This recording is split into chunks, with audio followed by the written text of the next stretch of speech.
ఇప్పుడు సచివాలయ ఎంప్లాయీస్ అన్నారు, సచివాలయ ఎంప్లాయీస్ 2.5 లక్షల మందికి ఇచ్చాడు కాంట్రాక్ట్ జాబ్స్ అవి ముందు.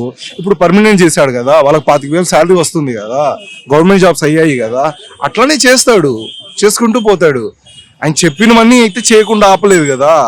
నవరత్నాలు అని చెప్పాడు, ఏది ఆపాడు?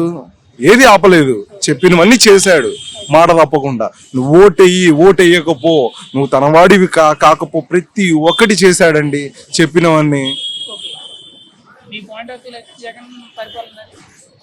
సూపర్ ఉంది. మరి దారుణంగా మాట్లాడదాన్ని, క్యాపిటల్ లేడు అని చెప్పేసి. ఇప్పుడు అమరావతిని క్యాపిటల్ చేసుంటే ఆయన ఏం మాట్లాడకుండా నష్టపోయేది ఎవరండి? రాయలసీమ ప్రజలు, కోస్తా వాళ్ళు ఏమైపోవాలండి? మూడు రాజధానులు అని చెప్పాడు, అడ్డుకుంటున్నారు కదండి. ఎక్కడ చేయనిస్తున్నారు? మీరు ఒప్పుకుంటారా? టీడీపీ వాళ్ళు ఒప్పుకుంటున్నారా? జనసేన వాళ్ళు ఒప్పుకుంటున్నారు? 3 రాజధానులు ఏంటి? అమరావతి అని చెప్పేసి. ఏదైనా వన్ సైడ్ గా చేయనీకి అవ్వదండి. అది అలయన్సెస్ వస్తాయి, కోర్టులో కేసులు అంటారు, అదంటారు, ఇదంటారు. ఆయన అనుకునే చేసేది అయితే ఇన్ని గొడవలు దేనికండి?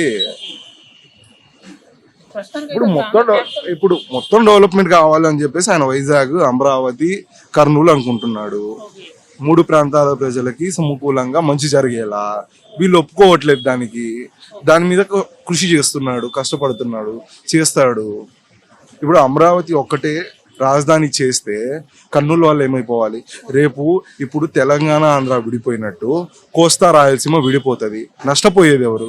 రాయలసీమ వాళ్ళే కదా. ఇప్పుడు హైదరాబాద్, ఏపీ, తెలంగాణ విడిపోయిన తర్వాత నష్టపోయింది ఎవరు? ఏపీ వాళ్ళే.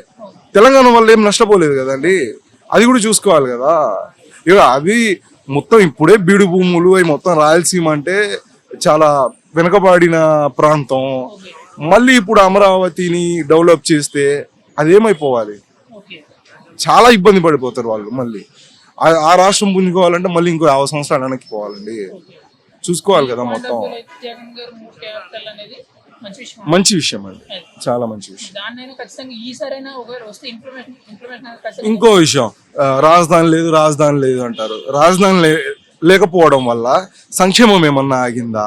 ఆయన చేయాలనుకున్న ఏమన్నా ఆపిండా? రాజధాని లేదని చెప్పేసి స్కూల్ డెవలప్మెంట్ ఏమన్నా ఆగిందా? ఏది ఆగలేదు కదా. ప్రతిదీ జరిగిపోతుంది కదా, అది కూడా చూసుకోవాలి కదా. గవర్నమెంట్ కి సంబంధించిన వ్యవస్థలన్నీ ఒక దగ్గర ఎస్టాబ్లిష్ అయ్యి ఉండాలి.